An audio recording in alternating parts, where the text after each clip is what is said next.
for being a principled and committed crusader for Filipino workers, dedicating more than 50 years of his life to their cause, and fighting side by side with them for just compensation and humane work conditions, for embodying the Ignatian spirit of Machis in his work on the labor front. The Ateneo de Manila University proudly confers its Lux-in-Domino Award on Dr. Edmundo F. Nolasco.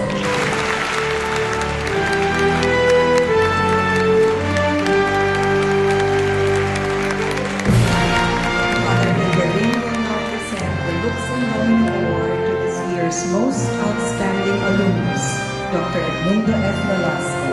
Mrs. Cynthia Nolasco Guzman, daughter of our awardee, is requested to join Dr. Nolasco and Mr. Butch Nolasco on stage.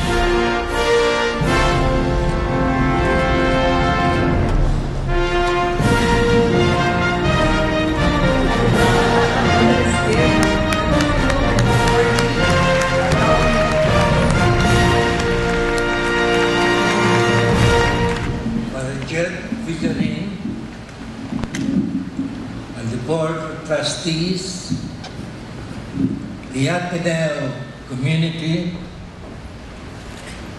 friends. Thank you very much. I and my family were extremely surprised when we were informed that I was to be this year's recipient of the Lux-in-Domino Award. Maraming salamat. The last time I addressed the Ateneo community was on March 30, 1949, when I delivered the valedictory address in behalf of our graduating class. The commencement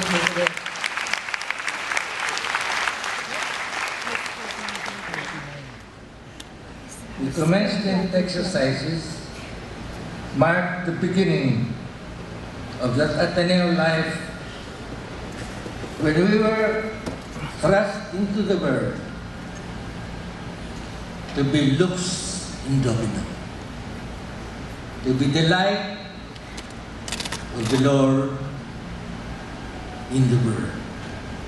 It is customary for every valedictory to thank parents, loved ones, and school for the sacrifices they have made for us.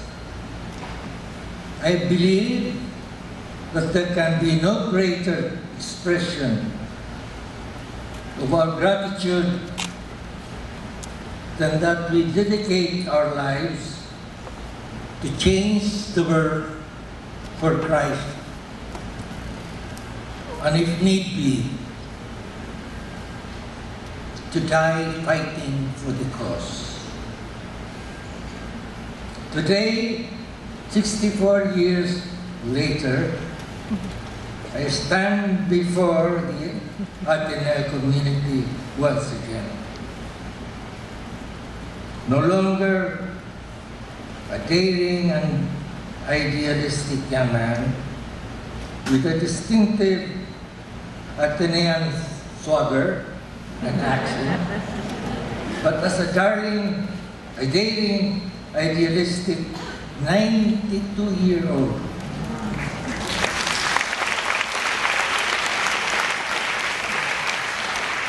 Albeit with a humbler stride and perhaps more significantly, a humble accent.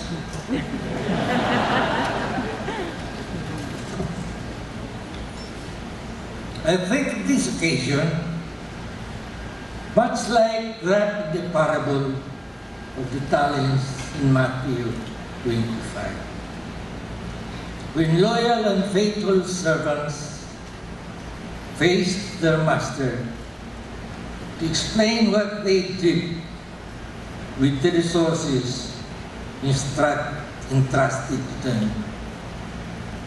It is a rare opportunity that one can return to one's roots and make an accounting of one's life and work. In terms of a commitment made 6 long decades earlier, it was a commitment to change the world for Christ. In my particular circumstances, it has been by fighting alongside the disadvantaged in and through the Philippine labor movement.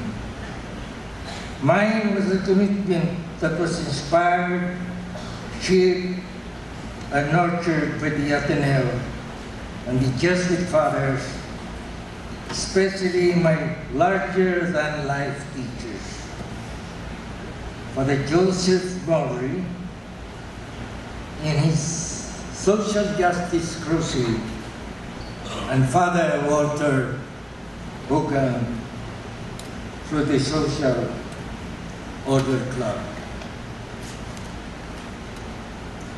They are a testimony to the immense power that inspiring teacher with an inspiring idea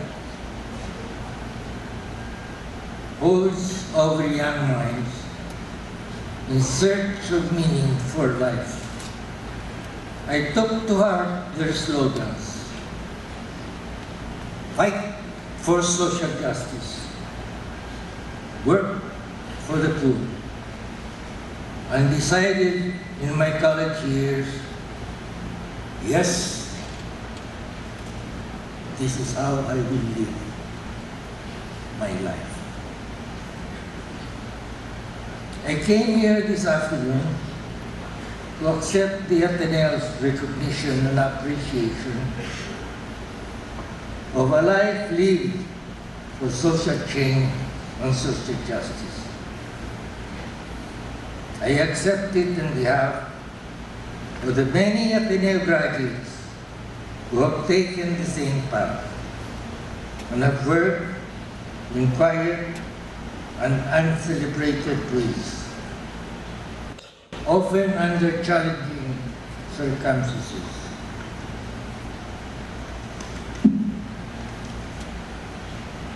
But always firmly true to the noblest ideal of being men and women for others.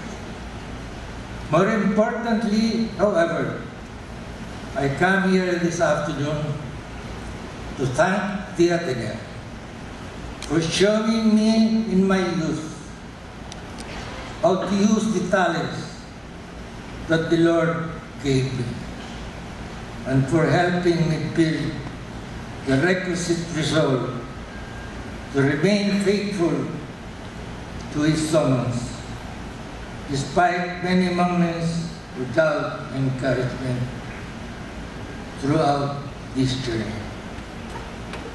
With the unconditional love of my family, my wife Ella, and our 8 children, with the support of the Filipino workers, and above all, by the grace of our loving Father, it has been a life lived with passion, with love, most especially with purpose and meaning.